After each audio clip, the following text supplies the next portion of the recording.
بسم اللہ الرحمن الرحیم۔ اسلامک واقعات ان اسٹوریز ہب کے معزز ناظرین کو میرا سلام۔ امید ہے آپ سب خیریت سے ہوں گے۔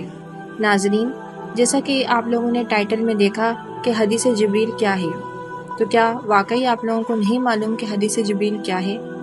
حدیث جبریل وہ حدیث ہے جس میں حضرت جبریل علیہ السلام انسانی شکل میں آئے اور مسلمانوں کا دین سکھا کر چلے گئے۔ یہ وہ حدیث ہے جس میں چند مختصر باتوں میں جمیلہ اسلام سکھایا گیا ہے۔ آئیے آج اس حدیث مبارکہ کو ملاحظہ فرماتے ہیں۔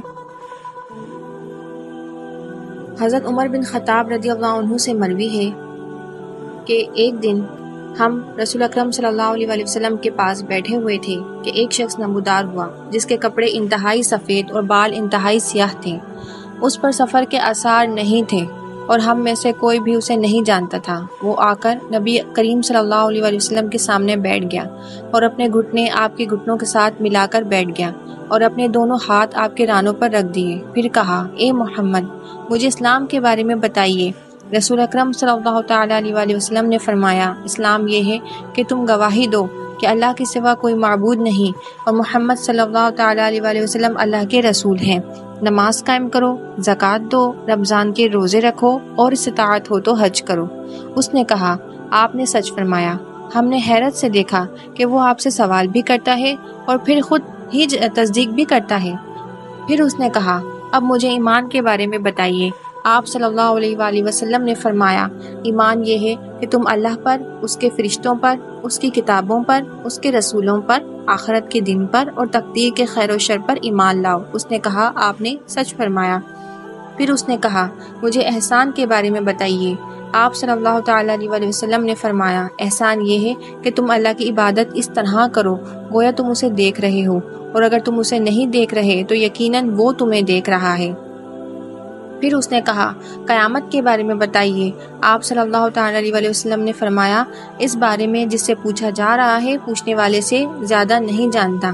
پھر اس نے کہا، تو اس کی علامات کے بارے میں بتائیے۔ آپ صلی اللہ تعالیٰ علیہ وسلم نے فرمایا، جب لونڈی اپنے مالکہ کو جنم دے گی اور جب تم ننگے پاؤں، ننگے جسم، محتاج بکریاں چرانے والوں کو دیکھو گے کہ وہ بلند و بالا عمارتیں بنانے میں ایک دوسرے سے سبقت لے جا رہے ہیں۔ پھر وہ شخص چلا گیا اور میں کچھ دیر بعد نبی کریم صلی اللہ تعالیٰ علیہ وسلم کے پاس آیا تو آپ صلی اللہ تعالیٰ علیہ وسلم نے فرمایا، اے عمر، کیا تمہیں معلوم ہے کہ وہ سوال کرنے والا کون تھا؟ میں نے عرض کیا، اللہ اور اس کا رسول بہتر جانتے ہیں۔ آپ صلی اللہ تعالیٰ علیہ وسلم نے فرمایا، وہ جبرائیل تھے جو تمہیں تمہارا دین سکھانے آئے تھے۔ تو ناظرین، یہ حدیث جبریل آپ لوگوں نے ملاحظہ فرمائی۔ آپ لوگوں کو معلوم ہو چکا ہوگا کہ چند جملوں میں پورا اسلام سکھا دیا گیا اور حضرت جبرائیل علیہ السلام انسانی شکل میں آئے اور پورا دین سکھا کر چلے گئے۔ اس حدیث سے ایک اور سبق یہ بھی ملتا ہے کہ آقا علیہ السلام تمام مخلوقات پر افضل ہونے کے باوجود، فرشتوں پر افضل ہونے کے باوجود نہایت عاجزی اور ادب کے ساتھ ہر سوال کا جواب دیتے ہیں۔ تو ہمیں بھی ان سے یہ سبق حاصل کرنا چاہیے۔ ہم چونکہ ان کی امتی ہیں تو ہمیں بھی ان کی پیروی کرنی چاہیے اور ہمیں بھی غرور اور تکبر سے خود کو بچائے رکھنا چاہیے۔ اگر کوئی چھوٹا سوال کرے تو ہمارا یہ فرض بنتا ہے کہ ہم اس سے نہایت عاجزی اور ادب کے ساتھ جواب دیں، جیسا کہ اس حدیث میں ہمیں یہ سبق معلوم ہوا۔ تو آج کی ویڈیو کا یہی اختتام ہوتا ہے۔ امید ہے آپ نے اس ویڈیو سے بہت کچھ سیکھا ہوگا، بہت کچھ آپ کے علم میں اضافہ ہوا ہوگا۔ تو اس ویڈیو کو لائک کر دیجئے، شیئر کر دیجئے۔